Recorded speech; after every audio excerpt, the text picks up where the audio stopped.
Pernah nggak sih kalian dengar nama satu tempat terus kepikiran, ini artinya apa ya? Beberapa nama mungkin terdengar biasa aja, tapi ada juga yang puitis banget dan penuh makna. Nah, hari ini kita akan kupas tuntas kisah di balik salah satu nama yang paling puitis di Indonesia, Trenggalek. Oke, kita langsung aja ya. Jadi, nama Trenggalek itu diyakini berasal dari dua kata dalam bahasa Jawa, teranging galih. Kalau kita terjemahkan, artinya itu hati yang terang atau terangnya hati. Wah, dalam dan indah banget kan artinya? Nah, ini nih pertanyaan kuncinya. Gimana ceritanya sebuah daerah bisa dapat julukan semulia itu? Jawabannya bukan sekedar dongeng loh.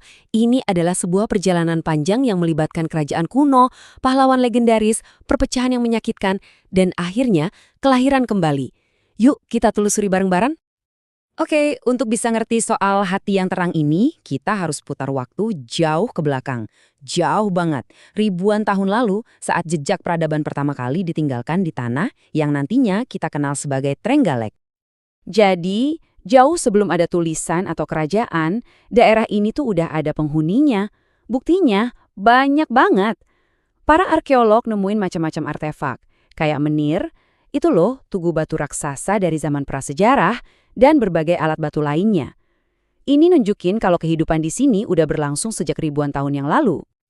Nah, ini bagian yang seru banget. Bukti tertulis pertamanya itu bukan di kertas loh, tapi di batu. Prasasti-prasasti kuno ini ibarat akte kelahiran buat Trenggalek. Dan dari semua itu, prasasti Kamulan dari tahun 1194 Masehi inilah yang jadi patokan utama, yang akhirnya dijadiin hari jadi resmi Trenggalek. Seiring berjalannya waktu, Trenggalek ini jadi bagian dari kerajaan-kerajaan besar, dari Mataram kuno sampai Kediri.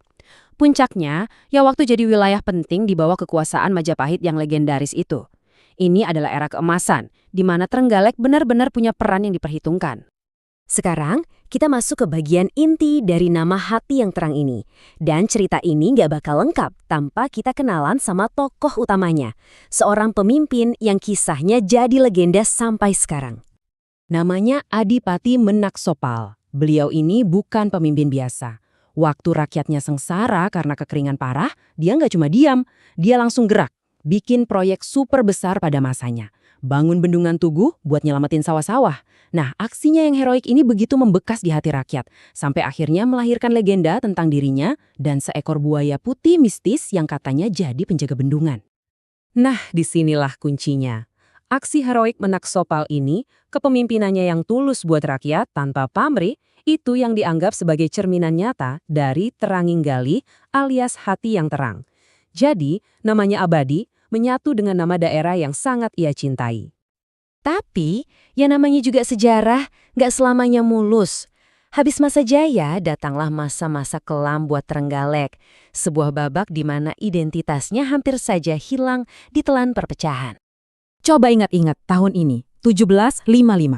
Ini adalah tahun di mana retakan pertama muncul dalam sejarah Trenggalek sebagai satu kesatuan wilayah. Sebuah tahun yang mengubah segalanya. Gara-gara perjanjian Giyanti, ini perjanjian politik yang membelah kerajaan Mataram Islam, wilayah Trenggalek itu secara harafiah dirobek jadi dua. Bagian timurnya dicaplok jadi bagian Tulungagung, sisanya masuk ke Pacitan. Dalam sekejap, hilang sudah statusnya sebagai satu kabupaten yang utuh. Dan seolah-olah itu belum cukup, penderitaannya berlanjut. Lebih dari 150 tahun kemudian, di tahun 1933, terjadi lagi perpecahan. Jadi, meskipun statusnya sempat balik utuh di tahun 1845, pemerintah kolonial Belanda, ya, punya agenda sendiri. Mereka pecah lagi wilayah Trenggalek. Kali ini alasannya murni ekonomi. Periode perpecahan ini berlangsung lama banget dan bikin identitas Trenggalek jadi nggak menentu.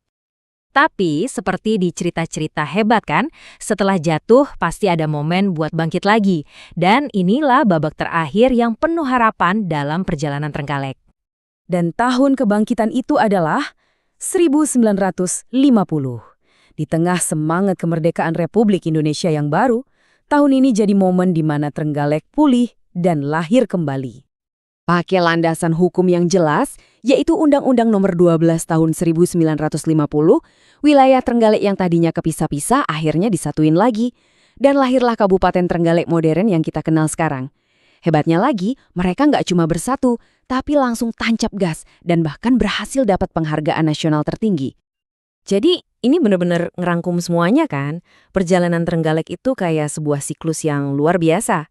Lahir dari ide mulia tentang hati yang terang, terus lewatin masa-masa sulit yang bikin terpecah belah, sampai akhirnya bangkit lagi jadi satu kesatuan yang kuat dan berprestasi. Ini bikin kita mikir ya, nggak sih?